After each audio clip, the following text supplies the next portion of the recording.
In this video, I'm going to be showing you how to paint those details that are really going to help make your Emperor's Children stand out, even more than they already do. And so you can follow along, this is going to be an easy to follow step-by-step guide, explaining all the steps and techniques, so you'll have the confidence and knowledge to get your own Emperor's Children fully painted. I'll not only show you how to paint cracked marble armour, I'll also show you how to paint liquid and vials, along with different ways to paint your materials. Welcome to TableTopReady, my name's Michael, and I want to show you how to paint all the cool stuff you see on the Emperor's Children that's really going to impress anyone who sees them. All of the paints and brushes I use throughout this tutorial will be shown on the screen as I use them, and they'll also be listed in the description along with any hobby equipment I'll think you'll find useful, with affiliate links to where you can buy them. And before we get started, I want to say a massive thank you to all the amazing people who've made this tutorial possible with their continued support. It really means a lot. It allows me to get all the paints, brushes and miniatures I need to make these tutorials so I can continue to help you get better at painting. As well, if you enjoy my content here on TableTopReady, then let me know by clicking that like button, and why not leave me a comment. I love reading them and hearing about your own hobby. This tutorial is going to be a medley of things I didn't get a chance to cover in my Emperor's Children video, so if you haven't seen that already and want to learn how to paint your Emperor's Children fully, then go check that out first.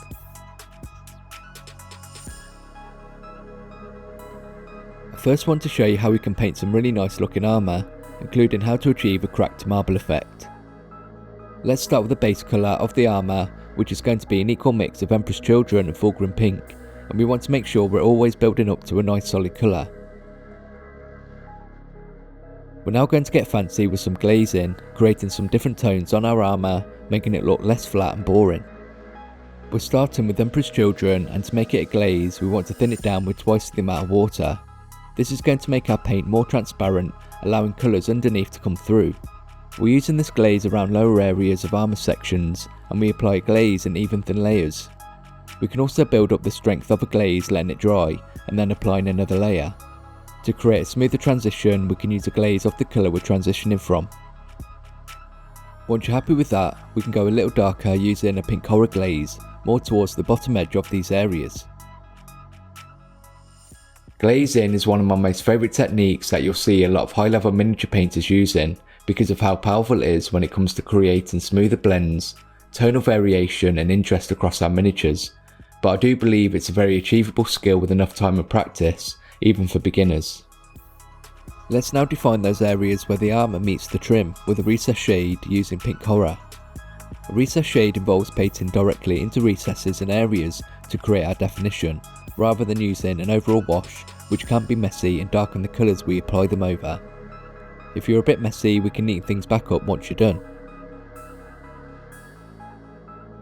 When it comes to highlighting the armour, we can use Fulgrim Pink. If you need help with your highlighting, I have a dedicated video on the channel showing you what helps me, so go check it out. Once you're done with highlighting the armour, let's have a go at achieving our cracked marble effect. We first want to rough out where these lines are going to be, and for this let's use an Emperor's Children glaze. When working on these lines we want to make them look more interesting, and the best way to do this is to take our time rather than rushing. We can tidy up using a glaze of our base colour we started with until we're happy with how everything's looking. After you're done with that step, let's define our lines using Screamer Pink, keeping this in our lines we've already painted. We now have some fancier looking armour that's really going to stand out. The next thing I want to show you is a revised version of how I paint tassels, which I showed you how to do in my Emperor's Children tutorial. Instead of using Gale's Blaster Green for our base colour, let's use Nurgling Green. We still want to use a Cabalite Green glaze for our next step to darken recesses, and we also want to highlight our tassels with Deepkin Flesh, just like we did previously. If you followed the Emperor's Children tutorial, you'll have no issues painting over any tassels you want to paint this new revised way of doing them. Something I think anyone painting Emperor's Children needs to learn how to paint are all those liquid and energy filled containers. The first step is to paint Caliban Green for a base colour where we want our liquid to be. When that's done, we want to build up to a lighter colour. Here I'm starting with the Warpstone Glow glaze, but instead of applying thin layers, let's use a stippling effect using the tip of our brush to build up the colour. We want to build this up to emphasise the shape of the container we're painting and roughly where the top of the liquid is going to be. If you want a smoother transition of colours, again just use a glaze of the colour we're working over for a better blend. Continue with a moot green glaze next, and because we're using a glaze, it allows us to build up the strength of the colour. We then want to use Inky by Darkness to define where the top of the liquid is going to be. When that's done, we can use a Cabalite green glaze and a Cyberite green glaze to do the same thing for the top of our vial. Once you're happy with how that's looking, let's paint a line of Nurgling green along the top of the liquid, and let's also highlight the lower half of the jar. Then highlight the top half of the vial with Gauss Blaster green and do a final highlight using Deepkin Flesh. To get fancy and paint cool patterns, we can build up our colour in the same way to create our background energy. After that, we can use our Nurgling green to stipple in a design you want. When you're happy with it, we can use our Deepkin Flesh to bring out the design even more. I know what I'm showing you may seem a lot, and it is, but I want to show you what's possible, and I really do believe that anyone is capable of doing the same. As well, it's these details that are really fun to paint. In this last part of the tutorial, let's see how we can paint some cool looking loincloths and black leather. Before we get started, let me show you how we can paint any skin, and for this we want to start with an equal mix of Rakarth flesh and flayed one flesh. We then want to thin down some Reikland flesh shade with an equal amount of Lamy medium to weaken its strength. Then apply this all over the skin, where it will settle more in the shallow details. Let's also do the same thing with Druchii Violet, thinning that down with an equal amount of Lamy medium and apply this once our first wash is dried. Once those washes have dried, we can do some line highlights or glaze the raised features with flayed one flesh. If you feel up to it, we can paint the eyes black with white pupils to finish. I now want to show you two different ways you can paint your loincloths.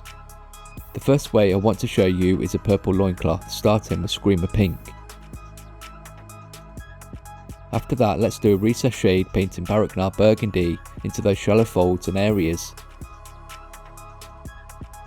Let's now spend time painting our design, first using Pink Horror, and at the same time let's start highlighting the folds as well. Bring out your design even more painting thinner lines using Emperor's Children, then remember to finish highlighting the cloth to finish. Hopefully by now you've noticed that we can use the same methods and techniques that we've learned to achieve different things across our miniatures. This is why it's really important to learn and practice those techniques, so we're able to paint some miniatures we can be really proud of. If you want to paint white cloth with a striped design on them, then start with Corax White. Now spend some time stippling in your design using Corvus Black.